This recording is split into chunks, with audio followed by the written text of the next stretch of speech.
तो हेलो दोस्तों, आज हम पढ़ने वाले हैं क्या अर्थ ग्रेविटेशनल एक्सेलरेशन योगा, आपका fifth lecture of the chapter first which is name was gravitation का योगा आपका फिफ्थ लेक्चर। इसके फोर्थ लेक्चर क्या हो चुके हैं, अपलोड हो चुके हैं। उसमें मैंने बहुत सारी चीज़ों को कवर कर लिया है। अब हमें करना क्या, अर्थ ग्रेविटेशनल एक्सेलरेशन पढ़ना है। उसको हम क्या बोलते हैं, एक्सेलरेशन ड्यू टू ग्रेविटी बोलते हैं। बहुत इंपॉर्टेंट टॉपिक है, बहुत ईजी टॉपिक है, हल्का टॉपिक है। इसको आराम से पढ़ेंगे, चीज़ों को समझेंगे होता क्या है, इसका डेरिवेशन करेंगे, फिर पढ़ेंगे कि हाइट के साथ किस तरह से चेंज होता है और वो सब चीज़ें क्या करना है, पढ़ना है।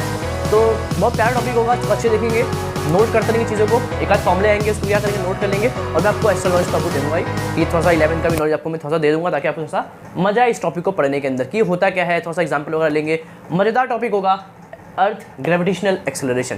तो कैसे आप सब होंगे एकदम बढ़िया। और आज हम पढ़ने वाले हैं क्या, अर्थ ग्रेविटेशनल एक्सेलरेशन। तो स्टार्ट करते हैं। आप देख पा रहे हैं कि टॉपिक का नाम क्या, अर्थ ग्रेविटेशनल एक्सेलरेशन। मतलब सर देखो, बहुत प्यारा टॉपिक है, मजा आएगा पढ़ने में। देखो आपको ये चीज़ तो मालूम है, कि अर्थ है क्या, ये अर्थ है। अर्थ पर अगर कोई ऑब्जेक्ट को छोड़ दिया जाए, किसी ऑब्जेक्ट को अगर छोड़ दिया जाए तो ये ऑब्जेक्ट कहाँ गिरेगा, ज़मीन पे गिरेगा। क्यों गिरेगा सर ज़मीन पे, बिकॉज ऑफ नीचे क्या कोई फोर्स है, उसका नाम क्या है, उसका नाम था ग्रेविटेशनल फोर्स।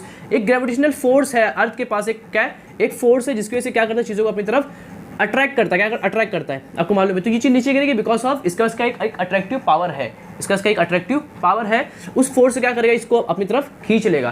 किस तरफ खींचेगा कोई बोले तो आप क्या बोलोगे, सेंटर की तरफ क्या करेगा, इसको अपनी तरफ अट्रैक्ट कर लेगा। कोई भी ऑब्जेक्ट कहीं पर रखा हो, उसको क्या करेगा, अट्रैक्ट करेगा टुवर्ड्स सेंटर। कहाँ करेगा, टुवर्ड्स सेंटर। एमसीक्यू में आता है कि ऑब्जेक्ट को अर्थ किस तरफ अट्रैक्ट करता है, टुवर्ड्स सेंटर। क्या करेगा, towards centre. The earth attract the objects toward the centre. तो सेंटर की तरफ क्या करता है, चीज़ों को अट्रैक्ट करता है with the force of F. उस एफ का नाम क्या था, ग्रेविटेशनल फोर्स। याद है, हाँ सर मालूम है। तो आपको मालूम है कि इस ऑब्जेक्ट को, ये जो अर्थ है वो क्या करेगा, कशिश करेगा, उसको खींचेगा with the force of F, with the force of F. इसको क्या बोलते हैं आप, अर्थ ग्रेविटेशनल फोर्स बोलते हैं, अर्थ ग्रेविटेशनल फोर्स बोलते हैं।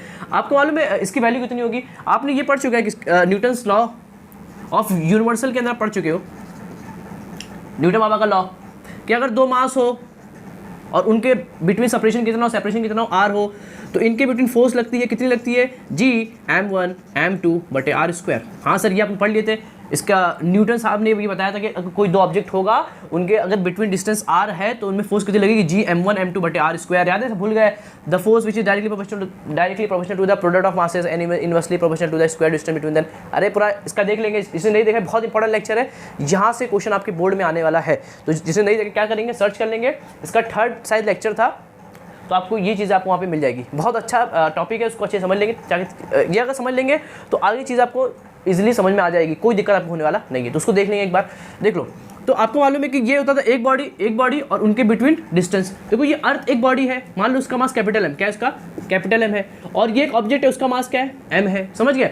तो जी तो कांस्टेंट होता था, जी क्या है, कांस्टेंट, यूनिवर्सल ग्रेविटेशनल कांस्टेंट। तो एक मास कैपिटल एम है और एक मास क्या है आपका, स्मॉल एम है, और नीचे आर क्या है, इनका डिस्टेंस है। तो इनका डिस्टेंस कितना होगा, इनका डिस्टेंस मान लो आर, क्या इनका डिस्टेंस आर है, क्या इनका डिस्टेंस आर है। तो इतनी फोर्स से ये इसको अपनी तरफ खींच रहा होगा, इतनी अट्रैक्टिव, इतनी मतलब इसके बिटवीन जो अट्रैक्शन जो पावर होगी वो कितनी होगी, फोर्स कितनी होगी, जी mm बटे आर स्क्वायर। वहाँ पे कैपिटल एम क्या, मास ऑफ अर्थ है, ये मास ऑफ ऑब्जेक्ट है, और ये उन दोनों का क्या है, सिंपली डिस्टेंस है। समझ गए सर। आपको एक चीज़ और मालूम होगी, अगर किसी बॉडी को F इजिकल टू एम पढ़े थे, फादर इजिकल टू माँ। हाँ सर मालूम पढ़े थे। अगर आपने बोला था ये क्या, ये न्यूटन सेकंड लॉ, न्यूटन साहब का ये भी लॉ है, सब किसकी देन है, न्यूटन साहब की देन है, अपना कुछ नहीं है। ना समझ रहे, मैक्सिमम चीज़ें किसकी होती है, न्यूटन साहब की होती है या फिर अल्बर्ट आइंस्टाइन वगैरह की होती है। तो ये भी किसकी, न्यूटन के सेकंड लॉ है। ये क्या बोलता था, ये बोलता था अगर किसी बॉडी पर फोर्स लगेगा, क्या लगेगा, किसी बॉडी पर अगर फोर्स लगेगा तो वास्तविकता के अंदर उसके अंदर क्या आएगा, एक्सेलरेशन आएगा। मतलब सर, मतलब यहाँ पर कोई मास रखा हुआ है, इस पे लगा दो एक फोर्स, क्या लगा दो, एक फोर्स लगा दो। जब आप इस बॉडी पर, एक ब्लॉक पर एक फोर्स लगाओगे तो ये क्या होने लगेगा, मोशन करने लगेगा। मतलब इसके पास क्या है, कुछ एक्सेलरेशन, क्या आएगा, कुछ एक्सेलरेशन आएगा। यही कहना था कि इसका second law F equal to मा, मतलब कि अगर इस ब्लॉक के पास कोई मास, ये जो कोई बॉडी है, कोई ब्लॉक उसको बोलेंगे, उसका मास m है, अगर आप उस पर एक फोर्स लगाओगे तो इस बॉडी के अंदर क्या आ जाएगा, एक्सेलरेशन आएगा, कुछ मोशन आएगा। मोशन मतलब एक्सेलरेशन आएगा। तो यही कहना था। तो देखो चूंकि ये इस पर क्या लगा रहा है, एक फोर्स लगा रहा है, तो इसमें भी क्या है, कुछ एक्सेलरेशन है, कुछ मोशन आएगा। इसे मैं देखो बहुत सिंपल, इसको अगर मैं नीचे छोड़ दूं तो नीचे कौन सी फोर्स है, ये फोर्स है, that name was gravitational force. तो जो ग्रेविटेशनल फोर्स की वजह से बॉडी के अंदर उस फोर्स की वजह से बॉडी के अंदर जो एक्सेलरेशन आया, इस ये बॉडी जब गिरेगी तो इसका क्या होगा, एक्सेलरेशन होगा।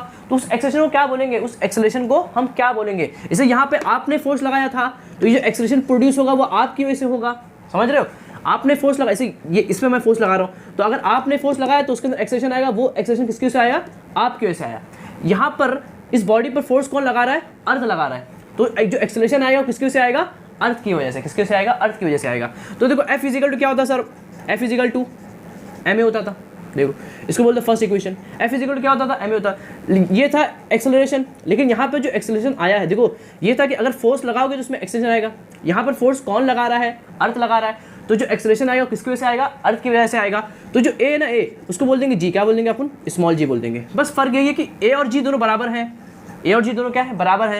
ए क्या है, ए है नॉर्मली अगर किसी बॉडी पर फोर्स लगाओगे तो इस फोर्स की वजह से जो एक्सेलरेशन आएगा उसको ए बोलोगे। सर ये जी क्या है, जी भी एक्सेलरेशन है, लेकिन ये जो एक्सेलरेशन है वो अर्थ की वजह से, अर्थ ने जो फोर्स लगाया उस फोर्स की वजह से जो एक्सेलरेशन आया उसका क्या बोलेंगे अपन, स्मॉल जी। इसका नाम क्या होता है, अर्थ ग्रेविटेशनल, क्या होता है इसको, अर्थ ग्रेविटेशनल एक्सेलरेशन, या इसको बोलते हैं एक्सेलरेशन ड्यू टू ग्रेविटी। क्या बोलेंगे, एक्सेलरेशन ड्यू टू ग्रेविटी। समझ गए, बहुत अच्छा नाम है इसका। क्या नाम है इसका, एक्सेलरेशन ड्यू टू ग्रेविटी। किसकी वजह से, ड्यू टू ग्रेविटी। बहुत प्यारा टॉपिक, बहुत मजेदार टॉपिक है। एक्सेलरेशन आया बॉडी ड्यू टू ग्रेविटी, मतलब ग्रेविटी की वजह से जो एक्सेलरेशन आता है, ग्रेविटेशनल फोर्स की वजह से किसी बॉडी, देखो acceleration produce due to gravitational force is called acceleration due to gravity. क्या होता है, क्या होता है sir, acceleration produce due to gravitational force, किसी बॉडी पर ग्रेविटेशनल फोर्स की वजह से जो एक्सेलरेशन आता है उसको क्या बोलते हैं अपन, एक्सेलरेशन ड्यू टू ग्रेविटी। समझ गए सर, हाँ समझ गए सर। वो क्या होता है, ग्रेविटेशनल फोर्स की वजह से किसी ऑब्जेक्ट के अंदर जो एक्सेलरेशन आता है उसको क्या बोलते हैं, एक्सेलरेशन ड्यू टू ग्रेविटी। उसको आप लिखेंगे स्मॉल जी से। समझ गए सर, आप देख लो F इजिकल टू ये और ये बराबर है, तो क्या ये और ये भी बराबर होंगे, हाँ सर। तो GMM बटे आर स्क्वायर को बराबर कर दो mg से। ये m क्या है सर, स्मॉल m क्या हो गए, कैंसिल हो गए, देख लो कैंसिल हो गए। तो बचा क्या, GM बटे आर लिख दो, क्या लिख दो, आर स्क्वायर, और यहाँ क्या आपका स्मॉल जी। समझ गया, तो आपका आंसर निकल गया कि आपका स्मॉल जी कितना होता है, वो आपका सिंपली यहाँ पे निकल गया। समझ गए, कितना होता है, G which is equal to what, G which is equal to GM। और ये M क्या है सर, ये कैपिटल M क्या था, मास ऑफ अर्थ। ये M क्या है, मास ऑफ अर्थ है। और नीचे R क्या है, R है आपका रेडियस ऑफ अर्थ। क्या अब कुछ लोग क्या करते हैं, यहाँ पे लिखते कैपिटल, क्या लिखते, कैपिटल R लिखते। तो डरने की जरूरत नहीं, आप कैपिटल R लिख दो तो भी कोई फर्क नहीं पड़ता। लिख दो कैपिटल R, लिख दो। देखो R क्या आपका कैपिटल, मतलब आपका यहाँ पे आपका स्मॉल r क्या आपका यहाँ पे कैपिटल R के बराबर है, कोई इसमें डरने वाली बात नहीं है। स्मॉल r कैपिटल से कुछ फर्क नहीं पड़ता। अभी आपको बताऊंगा कि स्मॉल r में थोड़ा फर्क होता है। तो ये r हो गया, r क्या है, रेडियस ऑफ अर्थ।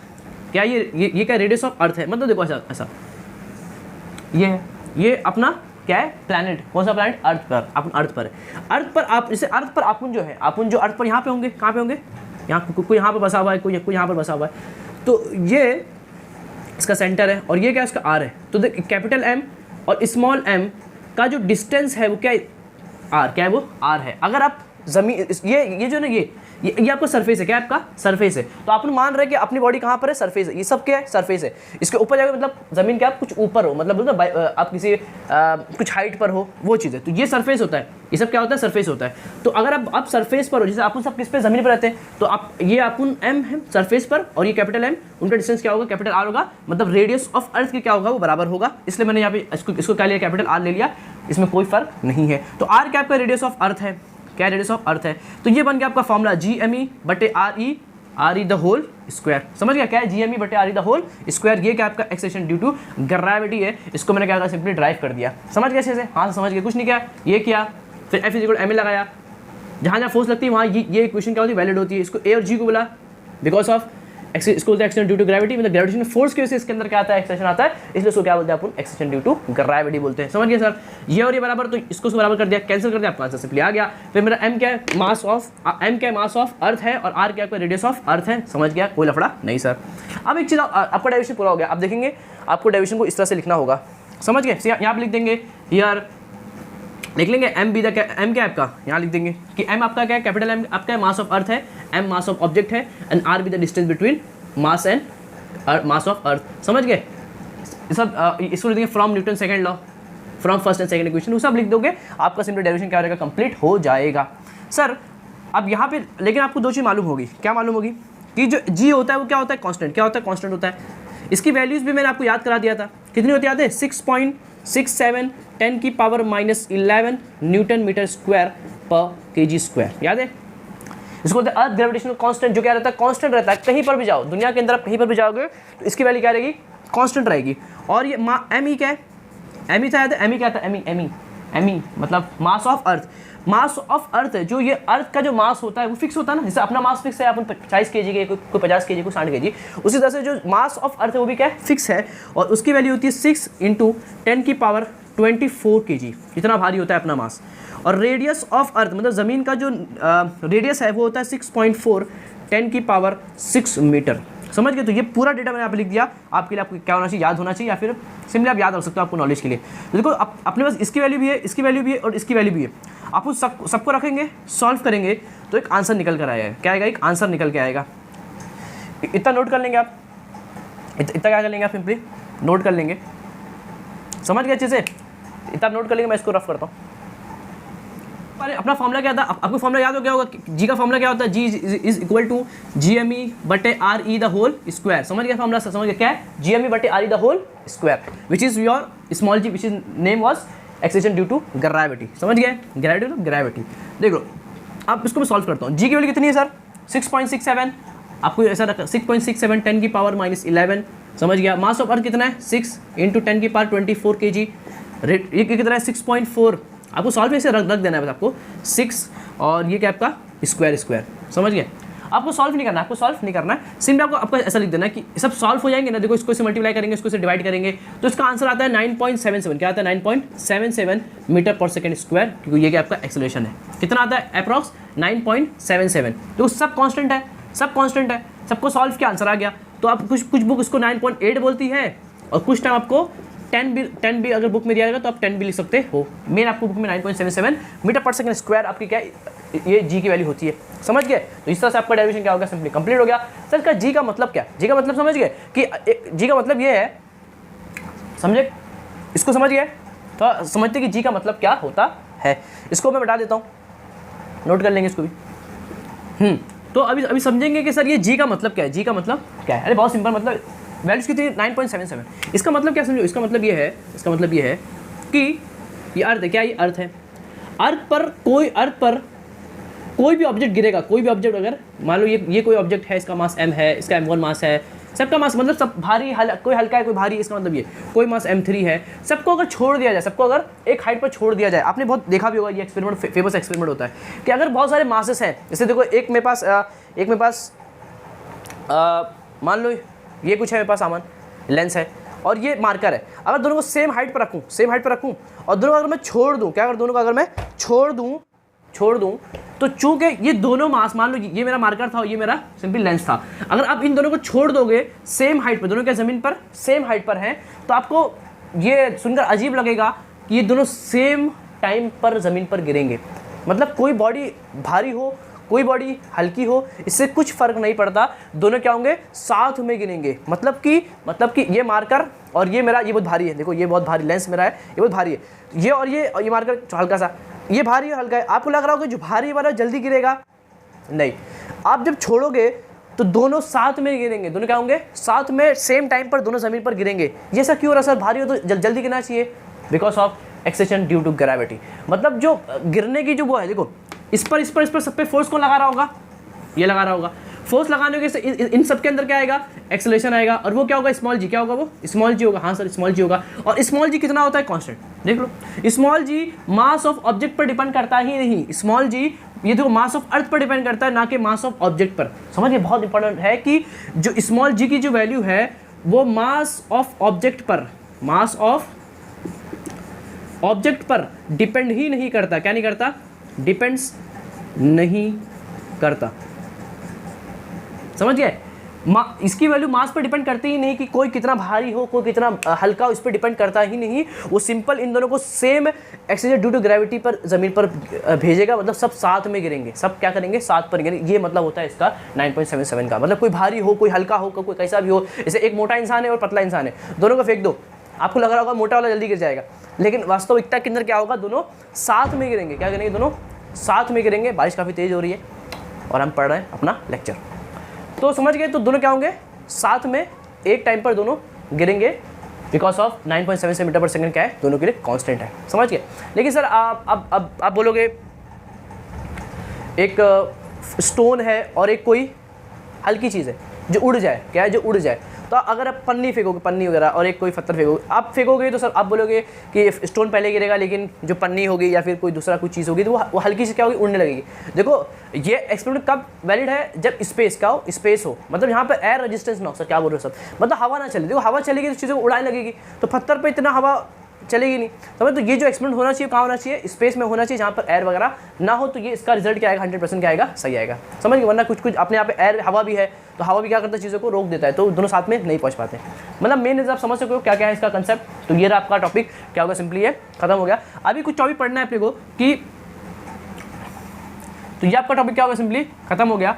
बहुत प्यारा टॉपिक था, इसमें कोई दिक्कत नहीं सर, बहुत सिंपल था। आपको एक फॉर्मूला मैंने आपको बता दिया, क्या, GME बटे यानी द होल स्क्वायर। ये क्या है? बहुत प्यारा सा आपका कंसेप्ट है, उसको क्या रखेंगे आप, याद रखेंगे। और यहाँ से क्वेश्चन आता है, यहाँ से क्या आता है, क्वेश्चन आता है, आपको याद रखना है। काम करते हैं आज को ये खत्म कर देते हैं। आने लेक्चर्स के अंदर मैं इसको कवर कर लूँगा। बहुत सिंपल सी चीज़ है, वो ज़्यादा हार्ड ठीक नहीं है, एक फॉर्मूला आपको बताना है आपको, और कुछ नहीं। तो आज के टॉपिक आपका क्या खत्म हो गया। हमने आज क्या पढ़ा? एर्थ ग्रेविटेशनल एक्सेलरेशन होता क्या है, उसको कंसेप्ट पढ़ा, उसका डेरिवेशन पढ़ा, चीज़ों को अच्छे समझा। बहुत इंपॉर्टेंट टॉपिक था।